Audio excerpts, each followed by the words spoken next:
हम हिमाचल प्रदेश के इस विधानसभा की इस विशेष बाल सत्र की प्रश्नकाल की कार्यवाही का संपादन करेंगे। प्रश्न संख्या 1, माननीय सदस्य सुश्री अक्षरा।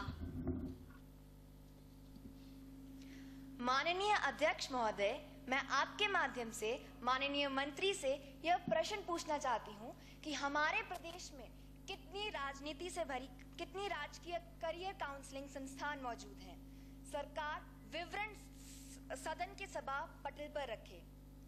प्रश्न संख्या 2, क्या प्रदेश में शिक्षा विभाग राजकीय विद्यालयों में कक्षा 9 से कक्षा 12वीं तक की करियर काउंसलिंग का विचार रखता है? अगर हाँ तो कब तक और नहीं तो क्यों? माननीय प्राथमिक शिक्षा मंत्री सुश्री कामाख्या कौंडल।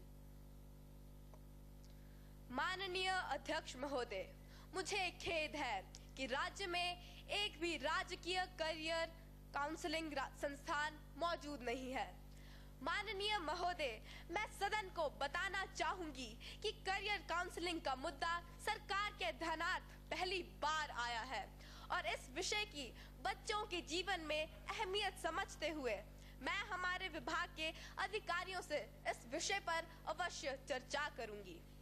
करियर काउंसलिंग व्यवस्था को शीघ्र अति शीघ्र प्रदेश में लागू करने के प्रयास विभाग द्वारा किए जाएंगे।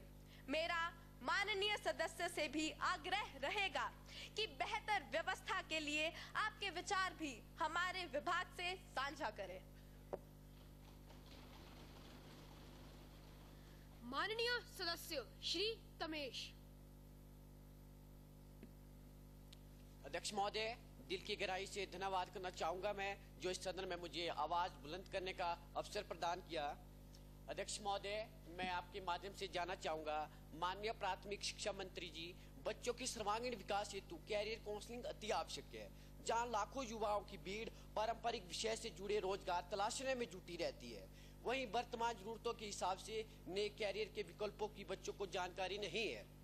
बच्चे की योग्यता और क्षमता के आधार पर सही कैरियर का विकल्प बताने वाले काउंसलर्स ना सिर्फ उनको सही रास्ता दिखा सकते हैं, उक्त व्यवस्था को विभाग द्वारा कब तक लागू करने का विचार रखता है और नहीं तो क्यों? माननीय प्राथमिक शिक्षा मंत्री सुश्री कामाख्या कौंडल। माननीय सदस्य, जैसा मैंने अपने उत्तर में बताया, उक्त व्यवस्था का ध्यान पहली बार सदन के माध्यम से मुझे दिलाया गया है। मैं सदन को आश्वासन देती हूं कि इस दिशा में मेरे विभाग द्वारा अवश्य ही कार्य किया जाएगा। इसके साथ ही विभाग देश के जाने माने करियर काउंसलर से इस विषय में राय लेगा और ऐसी व्यवस्था का निर्माण किया जाएगा कि राज्य के आखिरी बच्चे तक इसका लाभ पहुंचे।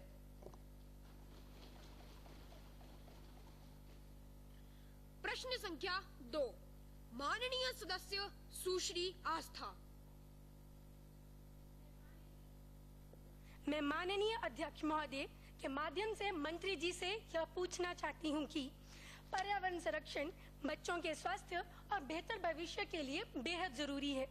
ऐसे में गत 2 वर्ष में राज्य के जंगलों में कितने प्रतिशत की बढ़ोतरी हुई? विवरण सदन की सभा पटल पर रखें। खंड संख्या 2, गत 2 वर्ष में सरकार द्वारा पर्यावरण संरक्षण हेतु क्या क्या कदम उठाए गए और अगर नहीं तो क्यों? विवरण सदन की सभा पटल पर रखें। माननीय पर्यावरण मंत्री सरदार परमजीत सिंह। सत्कारयोग अध्यक्ष जी, मैं थोड़े माध्यम द्वारा सदन ਨੂੰ ਇਹ ਦੱਸ ਦੇਣਾ ਚਾਹੁੰਦਾ ਕਿ केवल 2 ਸਾਲਾਂ ਵਿੱਚ प्रदेश के जंगलों ਵਿੱਚ 915 वर्ग किलोमीटर वृद्धि हुई है, जिथे साल 2019 ਵਿੱਚ 37,033 वर्ग किलोमीटर क्षेत्र जंगल सी, ਉੱਥੇ ही साल 2022 ਵਿੱਚ आ क्षेत्र 37,948 वर्ग किलोमीटर तक पहुंच गया है। अध्यक्ष जी, मैं थोड़े माध्यम द्वारा सदन ਨੂੰ ਇਹ भी दस देना चाहना कि केवल 2 सालों में सरकार द्वारा रुखा के बचाव हेतु जागरूकता अभियान, पौधारोपण अभियान के नाल ਜੰਗਲ ਆਧਾਰਿਤ ਕਾਨੂੰਨਾਂ ਦੀ ਪਾਲਣਾ ਕਰਨ ਹੇਤੂ ਸਖਤ ਕਦਮ ਉਠਾਏ ਗਏ ਨੇ ਅਤੇ ਸਰਕਾਰ ਵੱਲੋਂ ਇਲੈਕਟ੍ਰੀਕਲ ਵਹੀਕਲਾਂ ਨੂੰ ਵੀ बढ़ावा ਦਿੱਤਾ ਜਾ ਰਿਹਾ ਹੈ। ਧੰਨਵਾਦ। प्रश्न संख्या 3, माननीय सदस्य सुश्री तन्वी शर्मा। माननीय अध्यक्ष, मैं आपके माध्यम से माननीय मंत्री से ये पूछना चाहती हूँ कि प्रदेश में बच्चों द्वारा बढ़ रहे नशे के उपयोग एवं उन्हें ठीक करने हेतु राज्य में कितने नशा मुक्ति केंद्र हैं? सरकार विवरण सदन की सभा पटल पर रखें। माननीय उप मुख्यमंत्री श्री तुषार आनंद। माननीय अध्यक्ष महोदय, मैं आपके माध्यम से सदन को ये बताना चाहूंगा कि प्रदेश के अंदर 91 नशा मुक्ति केंद्र हैं, जिसका विवरण इस प्रकार से है। जिला बिलासपुर में 1 केंद्र, जिला चंबा में 0 केंद्र, जिला हमीरपुर में 5 केंद्र, जिला कांगड़ा में 15 केंद्र, जिला किन्नौर में 0 केंद्र, जिला कुल्लू में 3 केंद्र, जिला लाहौल एवं स्पीति में 0 केंद्र, जिला मंडी में 3 केंद्र, जिला शिमला में 13 केंद्र, जिला सिरमौर में 4 केंद्र, जिला सोलन में 22 केंद्र और जिला ऊना में 25 केंद्र। माननीय सदस्य श्री साहिल कपूर। माननीय मुख्यमंत्री जी, ये बताएं कि शिमला, ऊना, सोलन और कांगड़ा में नशा मुक्ति केंद्रों की संख्या बाकी जिलों के अलावा इतनी अधिक क्यों है? माननीय मुख्यमंत्री। माननीय अध्यक्ष महोदय, जिला ऊना, जिला सोलन और जिला कांगड़ा की सीमा पंजाब राज्य से लगती है, जिस कारण यहाँ नशे की तस्करी, जिनमें मुख्य रूप से जिट्टा, जिसे स्मैक भी कहा जाता है, प्रबल है। इसके रोकथाम हेतु हमारी सरकार कड़े कदम उठा रही है। वहीं जिला शिमला राज्य का केंद्र है और यहाँ हमारे राज्य में नशे से लड़ रहे युवाओं की सुविधा हेतु 13 केंद्र मौजूद हैं। माननीय मुख्यमंत्री जी, सरकार कब तक अपनी नाकामयाबी के लिए खाना पूर्ति करती रहेगी? हम सभी सदस्यों के समक्ष नशे की समस्या प्रत्यक्ष रूप से जाहिर है और हमारी सरकार अपने दायित्व के निर्वहन पर बस 1-2 तस्करों को जेल में डाल रही है। मुख्यमंत्री जी, सरकार कब तक अपने झूठे आश्वासनों से प्रदेश की जनता को बेवकूफ बनाती रहेगी? आज हिमाचल प्रदेश में खेल के मैदानों से लेकर रेलवे ट्रैक्स तक नशा करता युवा एक आम नजारा है। आज इंजेक्शन और चिट्टे के प्रयोग के विषय में इस तरह से बात की जाती है जैसे मोमोज की बात की जा रही हो। अभिभावकों के मन में आज एक डर सा बैठता चला जा रहा है कि कहीं बच्चा घर से बाहर निकलते ही नशे की जकड़ में न आ जाए। ऐसे में बच्चों का घर से बाहर निकलना ही एक गुनाह सा हो गया है। यदि सरकार इस पर रोक न लगाए तो इससे एक नहीं बल्कि कई पीढ़ियों के भविष्य के साथ खिलवाड़ होगा। मैं मुख्यमंत्री जी से ठोस कार्रवाई की मांग करती हूँ। धन्यवाद। अध्यक्ष महोदय, ये आश्वासन की सरकार है, कब तक हमारे राज्य के युवाओं के साथ खिलवाड़ करती रहेगी? माननीय विधायक, कृपया अपना स्थान ग्रहण कीजिए। सदन की मर्यादा को बनाए रखिए। सदन की मर्यादा को बनाए रखिए। कृपया शांत रहिए। सदन की मर्यादा को बनाए रखिए। कृपया अपना स्थान ग्रहण कीजिए। शांत रहिए। अपना स्थान ग्रहण कीजिए। शांत रहिए। अगर आप सभी शांत नहीं हुए तो मैं सदन को स्थगित कर दूंगा। शांत रहिए। अगर आप सभी शांत नहीं हुए सदन को स्थगित कर दूंगा।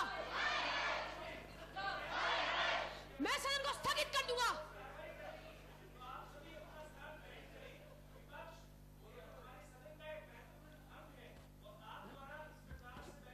माननीय नेता प्रतिपक्ष, आप सदन के एक जिम्मेदार सदस्य हैं, लेकिन फिर भी सदन आपको बिना अनुमति बोलने का अधिकार नहीं दे सकता।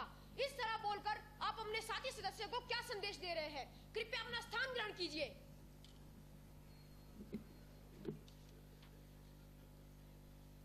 माननीय मुख्यमंत्री जी, क्या आप इस घटना पर प्रकाश डालना चाहेंगे? माननीय अध्यक्ष महोदय, कोई बात नहीं। हमारे साथी सदस्यों के जो भी कंसर्न है मैं उन्हें समझती हूँ। मेरा उत्तर भले ही माननीय नेता प्रतिपक्ष को खानापूर्ति लग सकता है, पर मैं अपनी जनता के लिए सदैव कर्तव्य निष्ठा से कार्य कर रही हूँ। मुख्यमंत्री होने के नाते प्रदेश के युवाओं में नशे की बढ़ती लत से मैं भी दुखी रहती हूँ और इसलिए माननीय गृह मंत्री जी को सख्त कार्यवाही करने के मेरे निर्देश हैं। माननीय अध्यक्ष महोदय, सरकार इस समस्या के निवारण हेतु हर संभव प्रयास कर रही है और जल्द ही इस सदन को इन प्रयासों का परिणाम धरातल पर देखने को मिलेगा। अभी हमारे कार्यकाल को थोड़ा ही समय हुआ है, जल्दी आपको हमारे द्वारा किए गए प्रयास दिख जाएंगे, तो थोड़ा सब्र रखिए। यह कहते हुए मैं अपनी वाणी को विराम देती हूँ। धन्यवाद। प्रश्न संख्या 4, माननीय सदस्य श्री व्योम सिंह।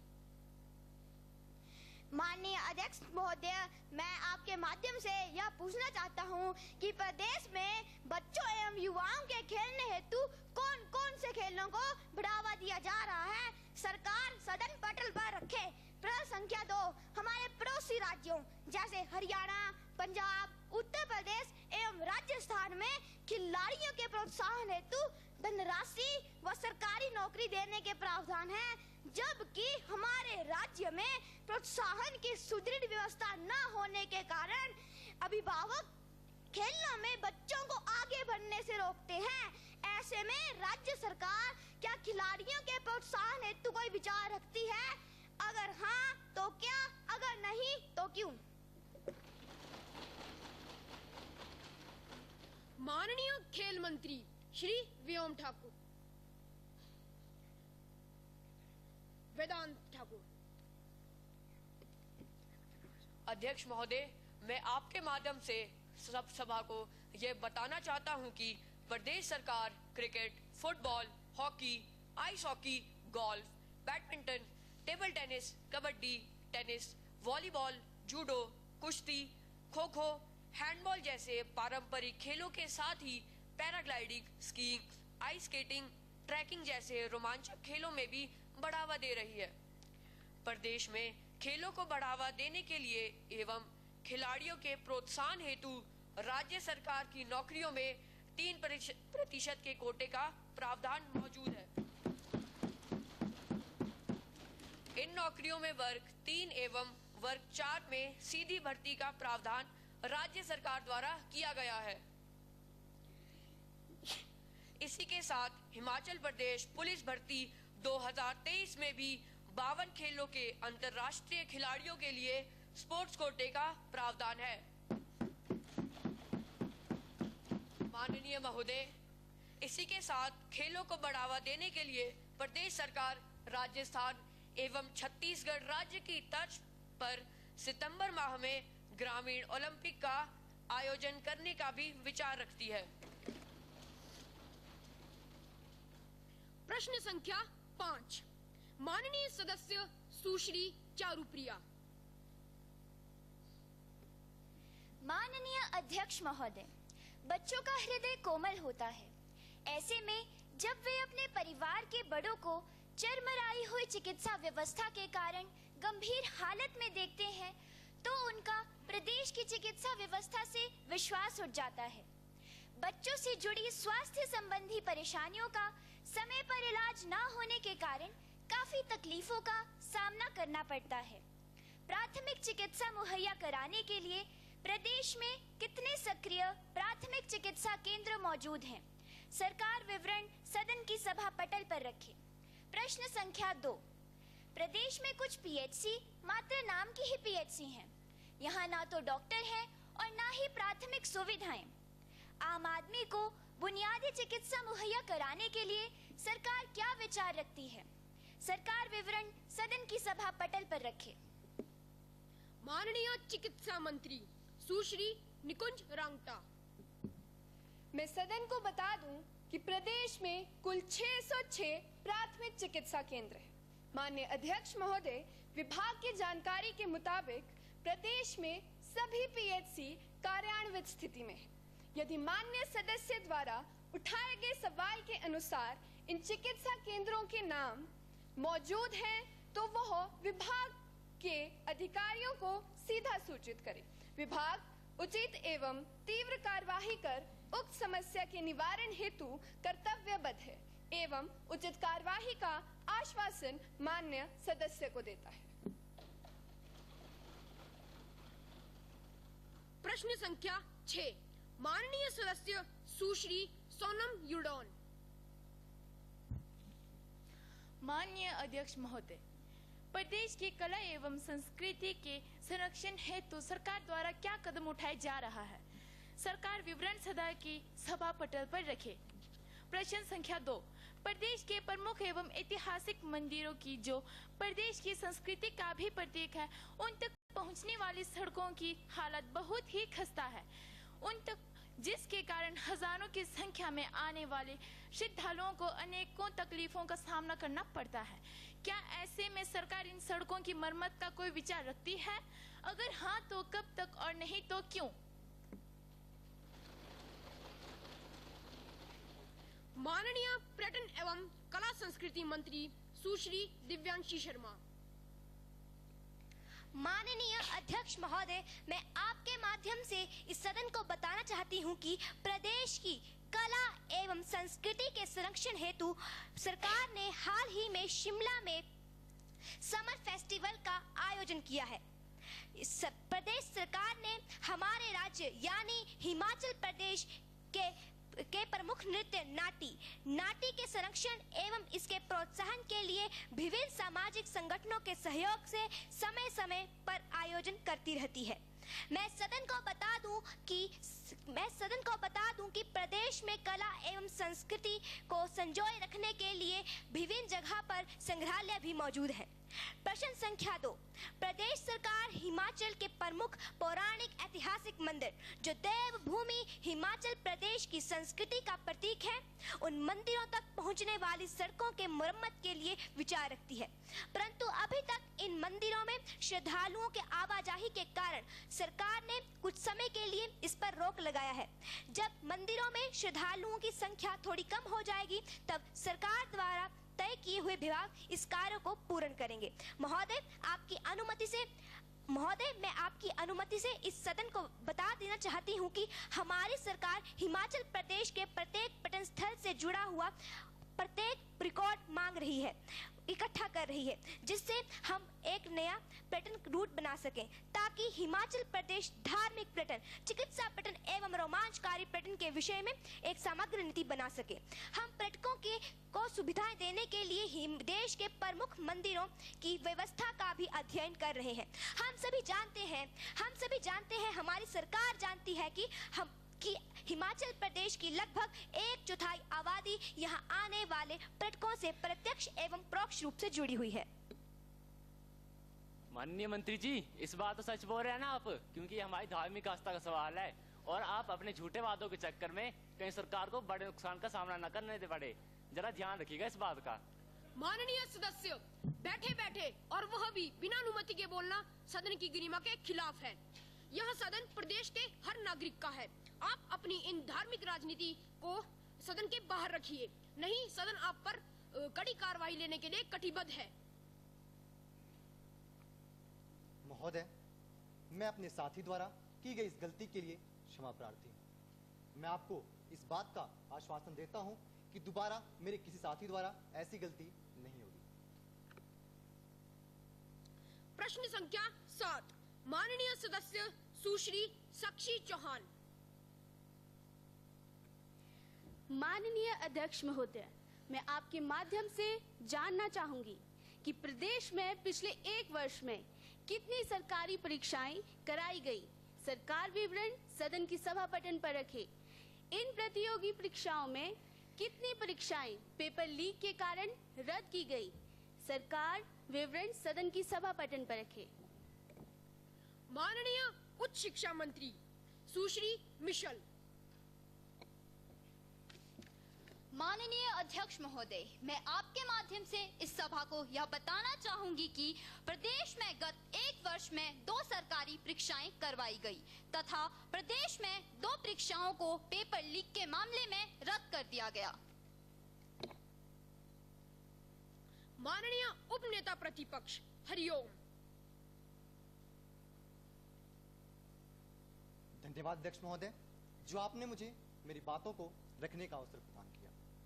महोदय, आज मैं आप सभी के समक्ष खड़ा हूँ उस मुद्दे की रोशनी में जिसकी वजह से हमारी शिक्षा प्रणाली पर कहीं ना कहीं अंधकार छाया हुआ है। मैं बात कर रहा हूं हिमाचल पेपर लीक की। आज इस अपमानजनक घटना ने एक बार फिर सरकार की अक्षमता को सबके सामने जाहिर कर दिया है। इसकी वजह से सरकार द्वारा किए गए चंद सरलतम कार्य भी आज मानो एक अराजक मेले के समान लगते हैं। महोदय, हिमाचल पेपर लीक सरकार की अयोग्यता को प्रमाणित करती है। यह घटना सिर्फ एक लापरवाही नहीं है, अपितु मैं तो यह कहूंगा कि एक संगठित विफलता का प्रत्यक्ष प्रमाण है। महोदय, सरकार का दावा है कि वे शिक्षा सिस्टम को तो सुधारने में संलग्न है, लेकिन यह पेपर लीक बता रहा है कि उनकी नीतियों की सच्चाई कुछ और ही है। अगर संक्षेप में कहूं तो हिमाचल पेपर लीक की घटना ने सरकारी नेताओं की अनियंत्रितता और व्यवस्था की कहानी को आज जग जाहिर करके रख दिया है। महोदय, मैं आपके माध्यम से माननीय मंत्री जी से पूछना चाहता हूं, अजी कम से कम इतना तो बता दीजिए कि पेपर लीक के मामलों में कितने दोषियों को सरकार सजा दिलाने में सफल रही है, या फिर हम ये समझें कि गुनहगारों को भी सरकार का संरक्षण प्राप्त है। सरकार का संरक्षण प्राप्त है। माननीय उच्च शिक्षा मंत्री सुश्री मिशल।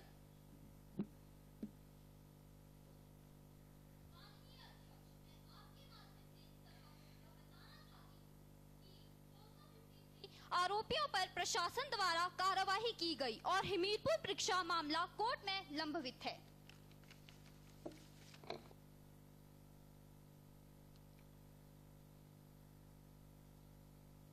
प्रश्न संख्या 8 माननीय सदस्य श्री ठाकुर प्रशांत सिंह।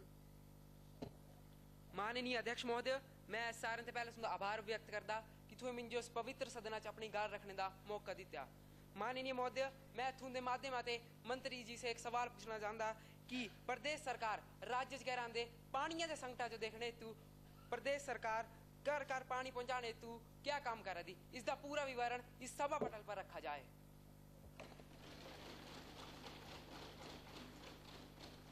माननीय उप मुख्यमंत्री एवं जल स्वतंत्र प्रभार श्री तुषार आनंद। माननीय अध्यक्ष महोदय, मैं आपके माध्यम से सदन को यह बताना चाहूंगा कि प्रदेश सरकार द्वारा 68 विधानसभा क्षेत्रों में कितने पानी की आवश्यकता है और कितना पानी इन क्षेत्रों में पहले से मौजूद है, और साथ ही साथ यह पानी कब तक चलाया जा सकता है और इस पानी को कहां पर जमा किया जा सकता है, इस सभी विषयों पर सरकार द्वारा एक कुंडली तैयार करवा दी गई है और जल्द ही ये आंकड़े जनता के सामने रखे जाएंगे।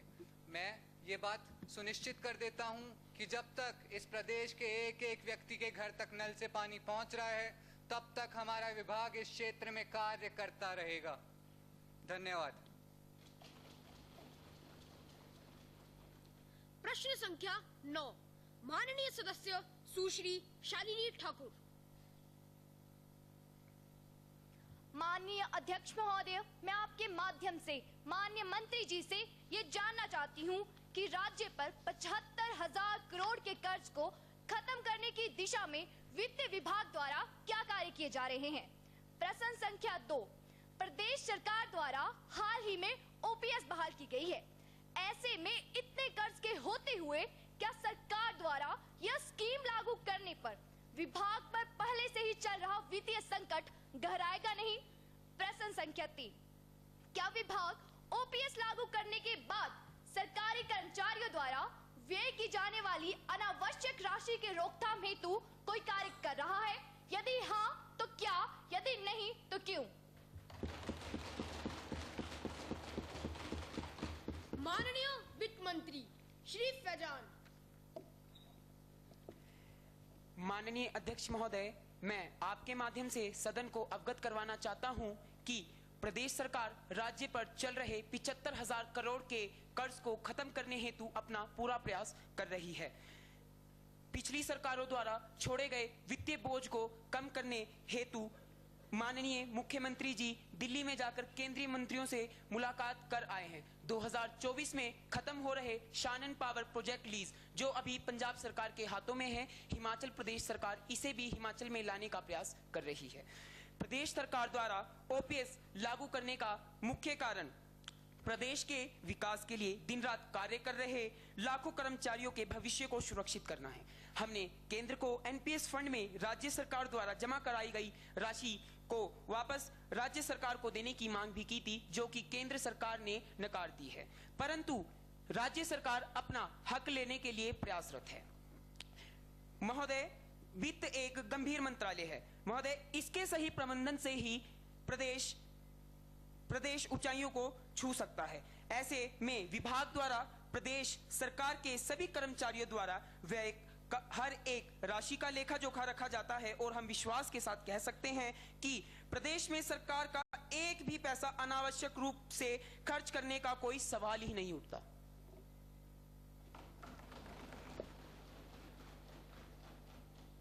प्रश्न संख्या 10, माननीय सदस्य सुश्री निवेदिता जस्टा। माननीय अध्यक्ष महोदय, मैं आपके माध्यम से माननीय विकास मंत्री जी से यह पूछना चाहती हूँ कि प्रदेश में बढ़ रही पार्किंग समस्या को खत्म करने या घटाने के लिए विभाग द्वारा क्या प्रयास किए जा रहे हैं। सरकार विवरण सदन की सभा पटल पर रखे। माननीय शहरी विकास मंत्री सुश्री रिजा शेख। माननीय अध्यक्ष महोदय, मैं आपके माध्यम से सदन को बताना चाहती हूँ कि प्रदेश सरकार द्वारा पार्किंग की समस्या से निपटने हेतु पार्किंग सुविधा पहले से ही उपलब्ध है। साथ ही नई निर्माणरत इमारतों में पार्किंग के नियम शहरी प्रशासन के बायलॉज के मुताबिक ही हो रहे हैं। सरकार हर संभव कोशिश कर रही है कि जनता के समय को बचाया जाए और पार्किंग की समस्या से राहत दिलाई जाए। प्रश्नकाल समाप्त।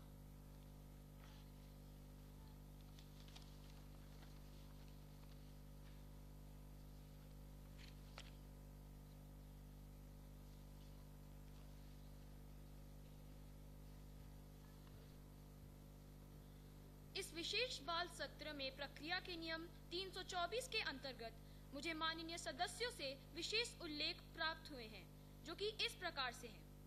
माननीय सदस्य सुश्री इक्षिता। माननीय अध्यक्ष महोदय, मैं आज इस सदन के माध्यम से माननीय शिक्षा मंत्री जी से प्रदेश के बच्चों का प्रतिनिधित्व करते हुए एक आग्रह करना चाहती हूँ।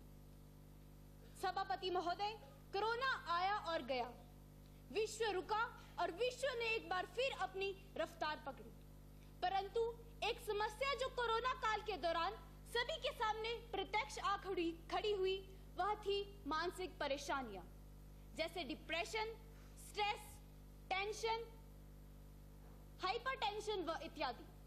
पहली बार भारतीय समाज ने इन परेशानियों को स्वीकार किया और इसके प्रति कार्य करने के अनेकों प्रयास किए गए। महोदय, यह कोई बीमारी नहीं, यह मानव मस्तिष्क की प्रतिक्रिया है अपने बाहरी वातावरण के प्रति, और इसे मैंने समझा है। माननीय अध्यक्ष महोदय, मैं हमारे शिक्षा मंत्री से निवेदन करती हूँ कि प्रदेश के राजकीय और निजी विद्यालयों में रोज मात्र 10 मिनट के लिए योग या मेडिटेशन का प्रावधान लाया जाए। सदन में बैठे सभी मेरे माननीय सदस्य इस बात से अवगत हैं कि विद्यालयों में दिन शुरू होने से पहले प्रार्थना का प्रावधान है, और अगर यह 10 मिनट का सत्र इस प्रार्थना के साथ ही जोड़ दिया जाए तो हमारे आने वाली पीढ़ी में मानसिक दबाव झेलने की क्षमता बढ़ाई जा सकेगी एवं मानसिक रोग मुक्त समाज का निर्माण किया जा सकेगा।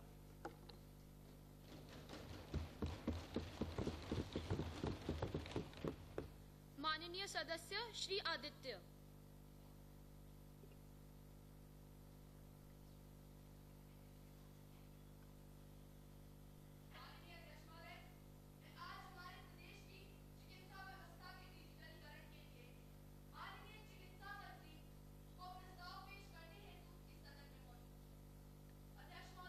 हमारे प्रदेश की चिकित्सा व्यवस्था को हम दो भागों में देख सकते हैं।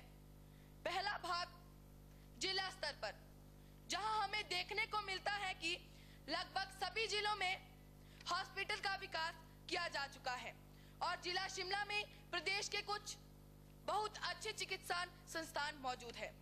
वहीं इसके उलट जब हम तहसील और ग्रामीण स्तर पर देखते हैं तो हमें पता चलता है कि ज्यादातर क्षेत्रों में चिकित्सा व्यवस्था में कई खामियां हैं।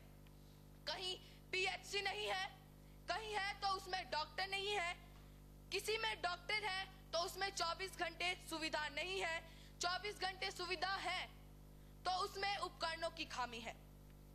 और ऐसी कई खामियां हैं महोदय जिनको गिनते गिनते यह सत्र खत्म हो जाएगा, पर विकास सरकार द्वारा चलाए जा रहे हैं। इसमें कोई दोहराए वाली बात नहीं है, परंतु जब हमारी सरकार प्रदेश के आखिरी व्यक्ति तक चिकित्सा सुविधा नहीं पहुंचा देती, तब तक चिकित्सा विभाग को अपनी सुविधाओं को ऑनलाइन करने का प्रयास करना चाहिए। जहां बेसिक मेडिकल कंसल्टेंसी ऑनलाइन तौर पर दिया जाए, जैसा कि निजी अस्पतालों में कोरोना के बाद हुआ है। माननीय अध्यक्ष महोदय, मैं इस सदन के माध्यम से यह भी बता दूं कि राष्ट्रीय परिवार स्वास्थ्य संरक्षण की वर्ष 2020 से 2021 की रिपोर्ट के मुताबिक हिमाचल इंटरनेट यूसेज में देश के ऊपरी पायदान पर आता है। ऐसे में इस व्यवस्था की सफल न होना संभावना बहुत कम है। इसी के साथ हमारी सरकार को ग्रामीण एवं दूर दराज के क्षेत्रों तक तीव्र गति से दवाइयां पहुंचाने की व्यवस्था करनी चाहिए। इस पर मेरा निवेदन है कि इस पर चिकित्सा मंत्री जरूर विचार करें, क्योंकि स्वस्थ नागरिक ही स्वस्थ प्रदेश की नींव है। धन्यवाद। माननीय सदस्य सुश्री सिमरप्रीत। माननीय अध्यक्ष महोदय, मैं प्रक्रिया के नियम 324 के अंतर्गत सत्ता पक्ष को सुझाव देना चाहती हूं और साथ ही कहना चाहती हूं, हमारे इस पवित्र सदन में मैं आज इस ऐतिहासिक सत्र में मौजूद हूं।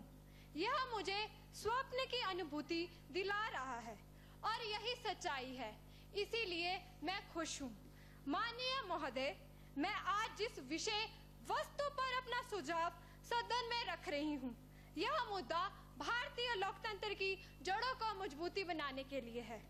अगर इस व्यवस्था को सफलतापूर्वक माननीय ग्रामीण कल्याण एवं पंचायती राज मंत्री लागू करने में सफल हो जाते हैं, तो यह देश एवं प्रदेश की विकास की दर दुगनी करने के लिए काबिलियत रखता है।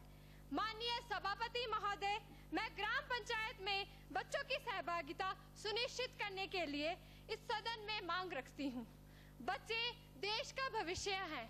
यदि देश का भविष्य ही बनाने की प्रक्रिया अपने क्षेत्र में योजनाएं लागू करने में सहायक बनेगा, तो देश का विकास किस स्तर पर होगा, इसका अंदाजा राष्ट्र के विकास से लगाया जा सकता है। बाल प्रतिनिधि मात्र योजनाएं बनाने में ही सहायक नहीं होगा, अपितु ग्रामीण क्षेत्र में बच्चों की समस्या को लेकर सरकार तक पहुंचाने का कार्य भी सफल करेगा।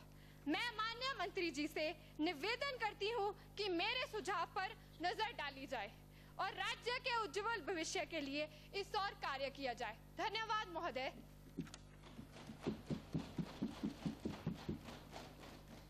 माननीय सदस्य श्री कृष्णा। माननीय अध्यक्ष महोदय, आज मैं इस सदन के माध्यम से हमारी सरकार पर पड़ रहे आर्थिक बोझ के चलते माननीय पर्यटन मंत्री को मेरा सुझाव प्रस्तावित करता हूं। माननीय स्पीकर सर, राज्य में कुछ चुनिंदा पर्यटन स्थलों पर दबाव बढ़ रहा है। इसमें शिमला, कुल्लू, मनाली, कसोल जैसे पर्यटन स्थल शामिल हैं, जहां अभी तक हमारा राज्य ट्रेनिंग, पर्यावरण, बर्फीले पहाड़ और बाइकर में खासा चर्चित है। महोदय, वर्तमान समय की जरूरत को देखते हुए मैं माननीय पर्यटन मंत्री जी से आग्रह करता हूं कि इन पर्यटन स्थलों के साथ ही अब हमें पर्यटन की नई संभावनाओं को खोजने की आवश्यकता है। ये संभावनाएं हमारे ग्रामीण क्षेत्र में हमें सांस्कृतिक पर्यटन के रूप में मिल सकती हैं। सेब के बगानों में हमें एग्रीकल्चर टूरिज्म के रूप में मिल सकती हैं। वाइन डिस्टिलरी टूर में भी पर्यटन की अपार संभावनाएं हैं। संभावनाएं खोजने पर एडवेंचर स्पोर्ट्स से लेकर नेचुरोपैथी टूरिज्म तक सभी हमारे राज्य में संभव हैं। आप हमारे करीबी राज्य उत्तराखंड को ही देख लें। हेल्थ टूरिज्म से राज्य सालाना 1000 करोड़ से भी ज्यादा की आमदनी करता है। ऐसे में मैं माननीय मंत्री जी से आग्रह करता हूं कि वह अपने विभाग के अधिकारियों की टीम गठित कर इस सुझाव पर कार्य करें। धन्यवाद महोदय। माननीय सदस्य सुश्री नितिका चौहान। माननीय अध्यक्ष महोदय, मैं इस सदन का ज्यादा समय न लेते हुए सीधे मुद्दे पर आती हूँ। मैं इस सदन में आज कानून के सरलीकरण हेतु सरकार के सामने प्रस्ताव पेश करती हूँ। इस व्यवस्था के माध्यम से मेरा